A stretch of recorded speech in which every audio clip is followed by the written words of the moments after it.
আমরা তো সেক্রেটারিতে ডেপুটেশন দেওয়ার জন্য আসছি। আমরা 2022-এ একবার গ্র্যাজুয়েট রায় পেয়েছিলাম সুপ্রিম কোর্ট থেকে, এবার আমরা হাইকোর্টে এবং সুপ্রিম কোর্টের রায় আবার পুনরায় পেয়েছি যে আমাদেরকে ছুটি প্রদান করতে হবে এবং আমাদেরকে নিয়মিত করতে হবে। আজকে আমরা সেক্রেটারিতে আমরা একটা ডেপুটেশন রাখবো। পাশাপাশি আমাদের মাননীয় মুখ্যমন্ত্রীর কাছে আমরা একটা লেটার দিতে চাই যে উনি যাতে আমাদের সাথে একটা সাক্ষাৎ করেন, মানে ওনার মূল্যবান সময় থেকে যাতে আমাদের একটু সময় দান করেন। আর আমরা ত্রিপুরা অঙ্গনের ভোটটা চাই, যেহেতু আমরা সুপ্রিম কোর্টের রায় এবং হাইকোর্টের রায় পেয়েছি। কোর্টের রায় তো কোনোদিনও এটা মিথ্যা হবে না, এটা তো আমাদেরকে দিতেই হবে, আগেই হোক বা পরই হোক।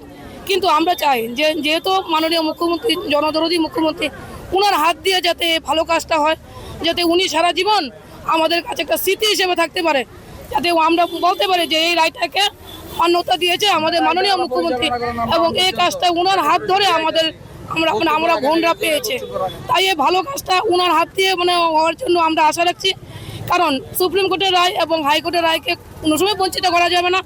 এটা আজকে হোক কালকে হোক, এটা আমাদের দিতেই হবে। তাহলে দেরি করে কোনো লাভ হবে না, দেরি করলে সরকারেরই লস হয়ে যাবে, কারণ এটি ইন্টারেস্ট সহকারে দিতে লাগবে। কাজেই এটাকে দেরি করা ঠিক হচ্ছে না। আমরা চাই যে আমাদের মাননীয় মুখ্যমন্ত্রী, যেহেতু উনি মায়েদের জন্য এই ভারতীয় জনতা পার্টি সবকা সাথ সবকা বিকাশ করে, তাহলে আমরা চাই ত্রিপুরা অঙ্গনের ভোটও যাতে এই বিকাশের আওতায় আমাদেরকে আনা হয় এবং আমাদেরকে আমরা যে সমকাজ করি এই কাজের অনুযায়ী আমাদেরকে বেতনদারি করা হোক। এবং সবচেয়ে বড় কথা হলো হাইকোর্টের রায় এবং সুপ্রিম কোর্টের রায়টাকে মান্যতা দেওয়া।